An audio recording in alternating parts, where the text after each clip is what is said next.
Victor, first of all, to begin with, is there any way to explain the victories and now your fourth win in a tropical paradise? Yeah, it's there's not that many similarities to Norway, so I don't really get it myself. But yeah, I don't know. It's usually there's trouble off the tee, and you got to hit it straight, and I think that helps. But frankly, the grass is out here, the Paspalum and the Bermuda is not something that I'm very used to. So I don't know. For some reason, I just play well here.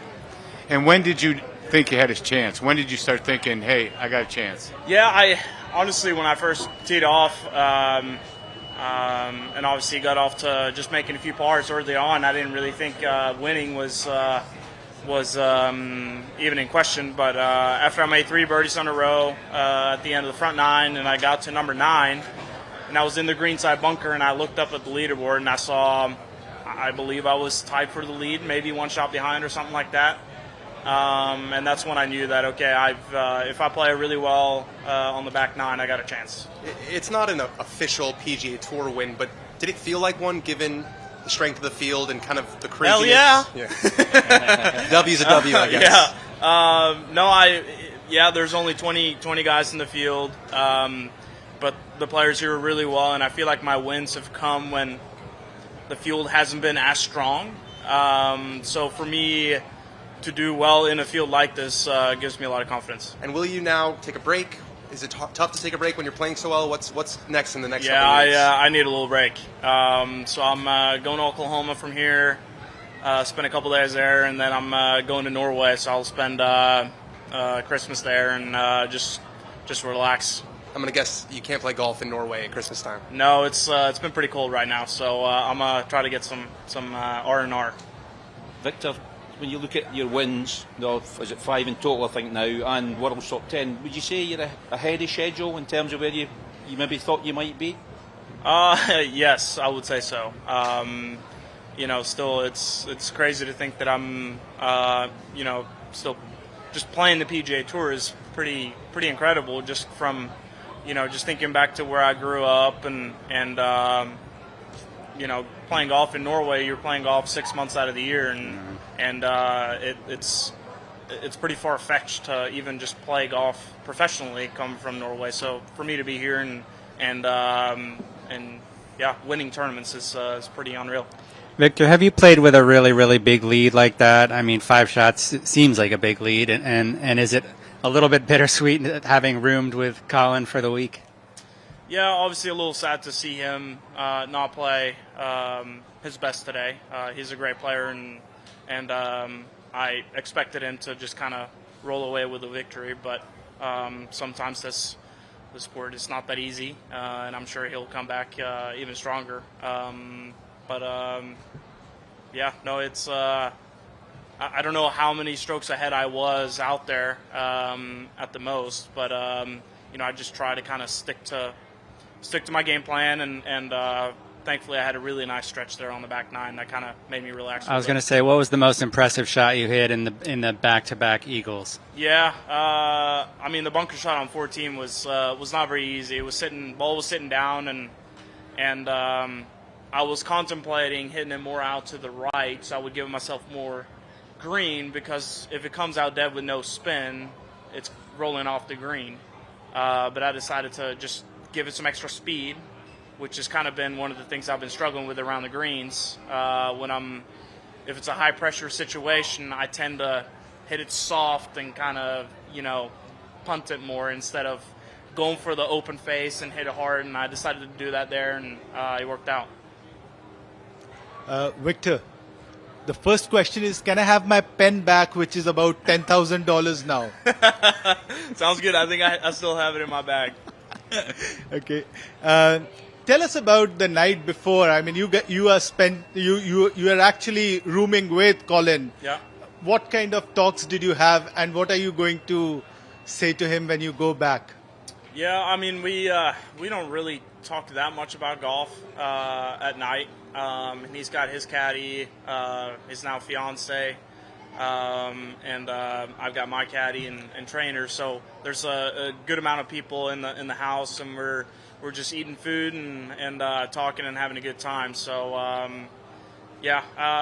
obviously again, I expected Colin to play a little better than he did today, and I'm sure he did as well. And he's going to be a little upset with that, but that's one of the things I think is very commendable about Colin is that he's genuinely happy for me, and when he does well, I couldn't be more happier for him. So it's a good friendship. Were you part of the plan when he wanted to propose to his girlfriend? Did you know from before? Well, he asked if he could get the master suite before we got before we got here, because he was going to propose. So I said that was a decent enough excuse to let him have it. Victor, what was Thank your you. mindset coming into day 6 back? Like, what was the plan? Yeah, I mean, I knew, like, I've had good stretches of golf throughout the week, but I've had a couple of bogeys here and there that have kind of stymied my round. So I knew that if I can kind of just keep plotting my way around there, and I can make a couple of key up and downs here and there, and keep hitting it the way I have been and make putts, then I could shoot a really low number. Obviously today I kind of got it a bit more going until the end when I kind of limped through the finish line. But I knew I needed to take care of business. And when was the first time you met Tiger? That was Sage Valley Junior Invitational. Not that I had a conversation with him, but at least I got to just shake his hand on the first tee when we played that junior event there. So that's How old were you then? I believe that's 2014 maybe 2014. So it would have been like 16-ish. Yeah. Victor, Mr. Munjal, Dr. Munjal was mentioning that you won the first professional trophy at Yaslings. We were Yeah. all there. And now here again.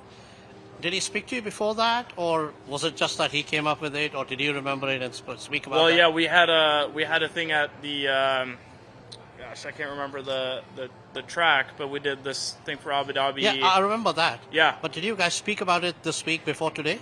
No. So he has a great memory. So he remembered that, and I remember saying after I won that thing that that was my first professional victory. So I'm assuming that left a Yeah, little. both of us were there that week, and we Yeah, spoke with you at that's right. And another question, I mean, whether you have a bogey or a birdie, a difficult shot or an easy shot, how do you manage to smile all the time? There doesn't seem to be a wrinkle, there doesn't seem to be a frown. I mean, is that the way you played game all your life, or is it something that you set yourself up for? Yeah, I mean, it's something that I've had to work on a little bit. It's golf is so frustrating, and it's easy to, or like sometimes you get in the mindset of thinking you want to play perfect golf all the time, and frankly out here it's way tougher to do so because you got so many slopes and you can hit good shots that run off the green, and you just gotta sometimes that okay, I'm gonna hit some good shots, I'm gonna get some bad breaks, and at the end of the day you're playing 72 holes. That one bounce can really put you off with the mindset, but if you just kind of let it go as one unlucky bounce and you keep kind of sticking to what you're doing, there's plenty enough holes to kind of rise up to the top. You mentioned Finally, one question on Rehan Thomas, your college mate. Have you been Who? getting Rehan? Yeah. Rehan. You been getting any texts from him, or are you texting him back? Not so far this week, but I see him every day when I'm home, so looking forward to seeing Rehan when I get back to Oklahoma.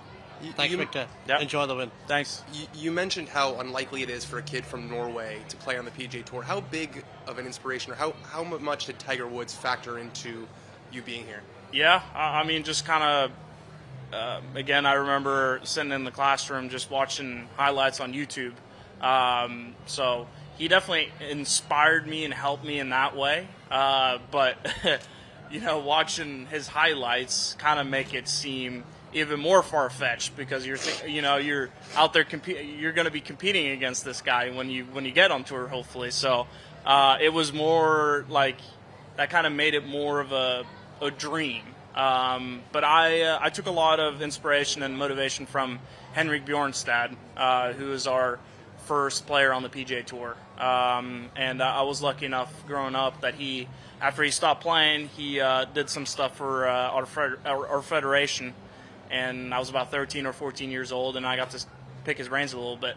That's it's not often junior golfers in Norway get to speak with a PGA Tour player. So that made it, that kind of bridged the gap a little bit.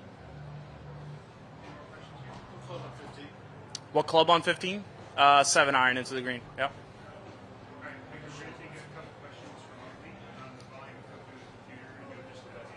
Okay. Okay. We're going to start with Michael Bamberger, golf.com. Go ahead, Michael.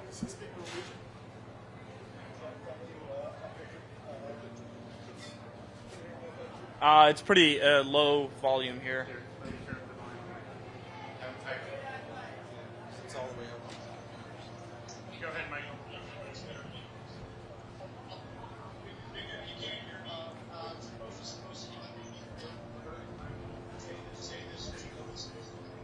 It's a bit tough because it's going in both here.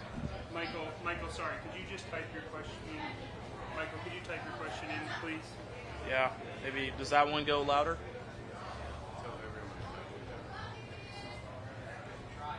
And for Simon, Martine, and Espen, if you guys could type your questions in, please, as well, and I'll ask them to Victor. Sorry, we're having some audio issues out here.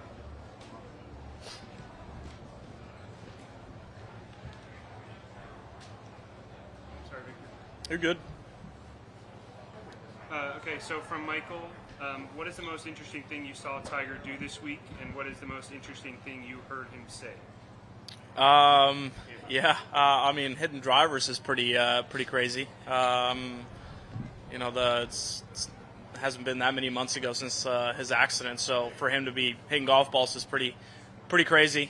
And to be fair, I haven't been paying much attention to the media, or I didn't get to watch his press conference either earlier this week, so I haven't heard him say too many things.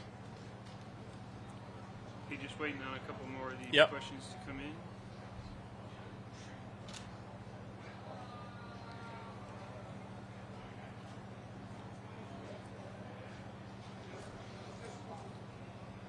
So this is from Martine from NRK, so if you could answer in Norwegian for these next 3 questions, please. Okay. How did you experience that eagle putt on hole 14? What went through your head right before that very last putt? And did you feel the pressure at all during those last 2 holes? So starting with the eagle on 14.